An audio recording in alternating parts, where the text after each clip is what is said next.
some important developments on the Eastern Front. So, Russell, you could take this one.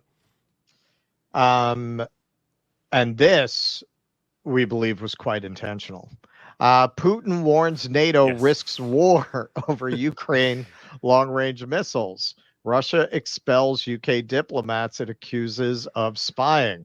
All right, so President Vladimir Putin has drawn a red line. He has warned that Russia would be at war with the United States and its allies if they lift restrictions on Ukraine's use of long-range Western weapons.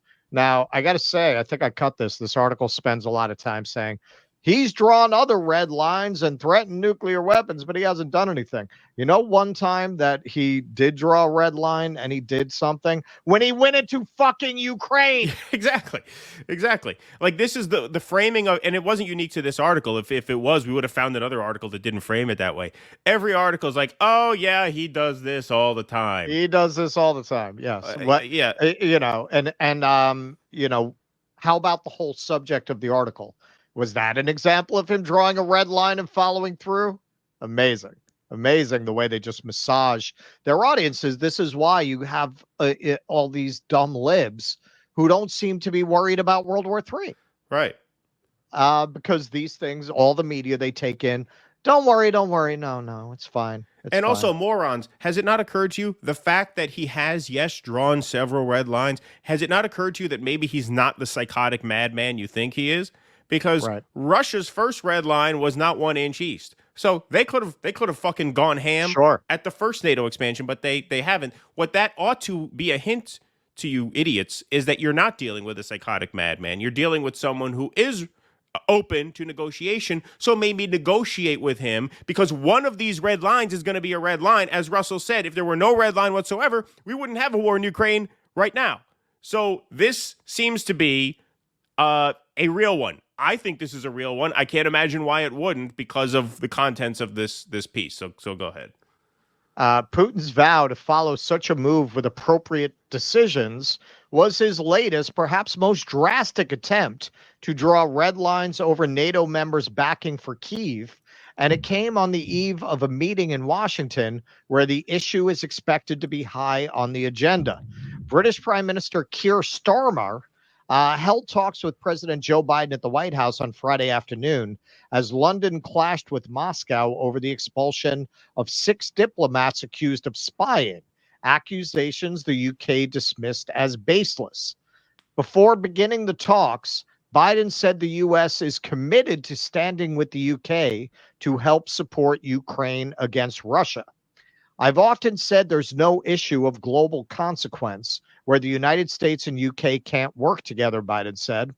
It's clear that Putin will not prevail in this war. The people of Ukraine will prevail.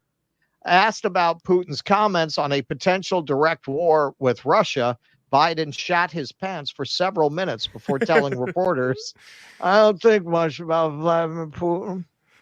A White House readout of the meeting said that the two leaders reaffirmed their unwavering support for Ukraine as it continues to defend against Russia's aggression, and that they shared deep concern about Iran and North Korea's provision of lethal weapons to Russia. Hold on, go back to that last slide one more time. I just want to point this out very quickly. I'm not going to, spend too much time. I don't think much about Vladimir Putin. That's a very adult in the room thing to say, is it not? A nuclear armed power telling you this is my red line past which the world will be at war. I don't think much about that. No. Yeah. He's trying to do his whole man with no name, taciturn, strong leader. Yeah. I don't think much about Vladimir Putin. Very responsible. The U.S. and its allies have appeared increasingly open to letting Ukraine use long-range Western missiles to strike deep inside Russia, the culmination of a months-long push by Kyiv that has sparked the Kremlin's fury. We are not talking about allowing or not allowing the Ukrainian regime to strike Russia with these weapons, Putin said Thursday in comments to propagandist Pavel Zarubin. That's their framing. We don't know one way or the other. We are talking about deciding whether NATO countries are directly involved in the military conflict or not.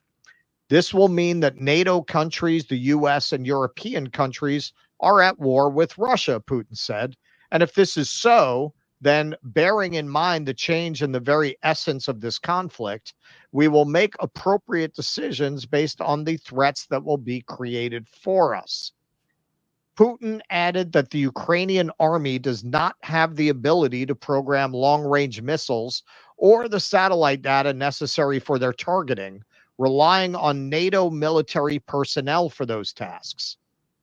Putin's comments were echoed by the Speaker of Russia's State Duma, Vyacheslav Volodin, in a Telegram post Friday.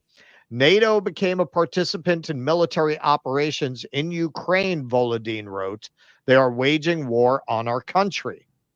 Kremlin spokesman Dmitry Peskov also told reporters Friday that Putin's message was, quote, extremely clear, unambiguous, and does not allow for any double readings. We have no doubt that it has reached its intended recipients, Peskov noted.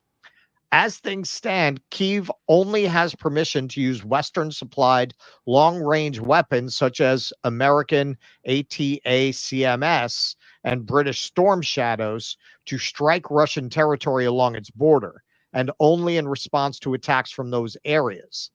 It's been pleading for that policy to change so it can start World War III. Oh, no, wait. What does it say? Strike military assets deeper inside Russia that are used to launch attacks on Ukrainian cities. But Washington and its allies have been reluctant to allow that, fearing a major escalation. That appears to have shifted in recent weeks. Secretary of State Antony Blinken was in Kyiv on Wednesday with his British counterpart, and Biden indicated earlier this week that the U.S. was working out the issue. Wow, that's comforting. Members of the bipartisan Congressional Ukraine Caucus signed a letter earlier this week urging Biden to lift restrictions on Kyiv's use of long-range weapons, saying they are inconsistent with what America would ever accept for its own operations or restrictions that the U.S. places on its other allies, such as Israel. Oh, they want to go with the Israel model. Well, what could go wrong with that?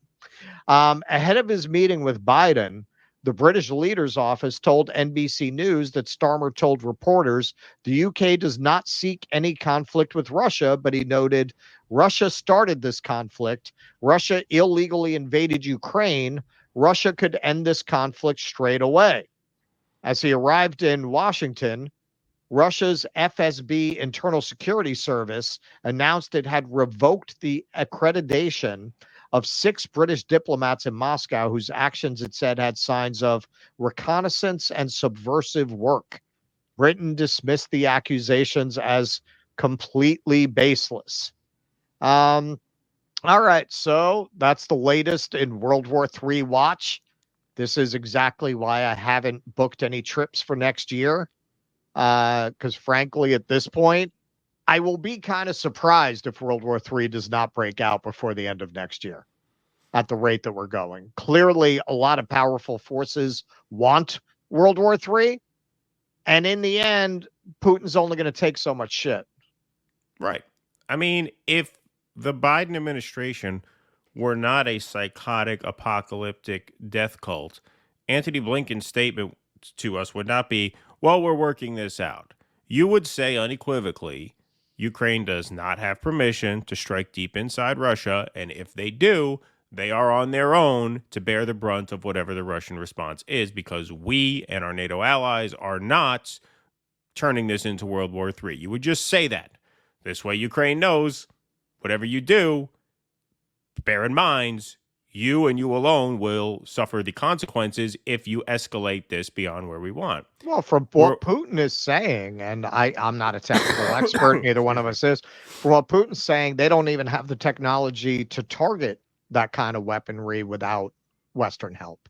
That by definition, were they to do it, it would have to be with Western help. It would have to be with Western help. Well, they don't have the capacity to strike that far inside of Russia how they would want to in a way that would change the momentum of the war. This is obvious. I mean, this is completely obvious. And this is why, we at our little YouTube show have been saying for a very long time now what no one in mainstream media has been saying, which is that Ukraine's strategy here is not to beat Russia one-on-one, but to escalate this into World War III so that NATO will come in and fight a world war on their behalf. That's what they were trying to do. They want to escalate. When we say, well, we don't want to see our position on this as a state, I mean, obviously, is totally incoherent, which is, well, we want to fund Ukraine so Ukraine can win the war, but we don't want a major escalation into World War III.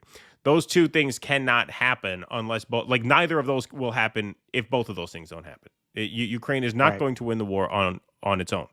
And so the only way they can be victorious is if this becomes a global conflict. And it is quite clear that Ukraine is provoking Russia into a response that then draws in NATO and the rest of the West.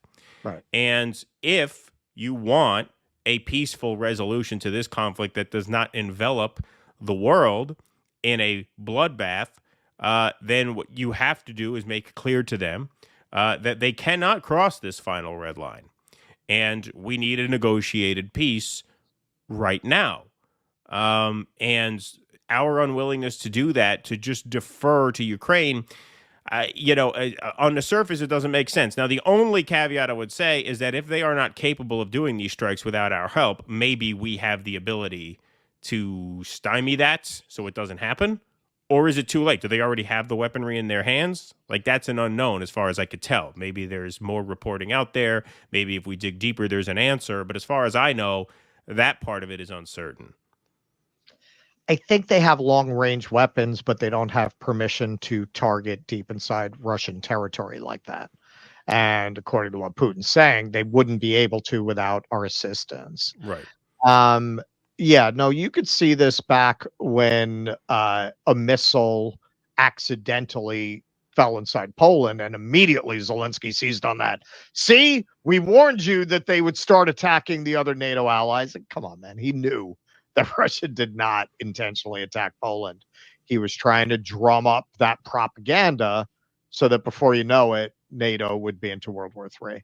That is what is so dangerous about this situation. You have a country that has every motivation and intention of turning this into a confrontation, direct confrontation between NATO and Russia. And that is why articles like this are written with, oh, Putin says a lot of things, because nobody in their right mind is not going to say, what now? So you got to tell these libs, no, it's fine. It's fine now. Is it affecting your life now? It'll never affect your life. Don't worry about it. Yeah. Yep. Agreed. Please clap.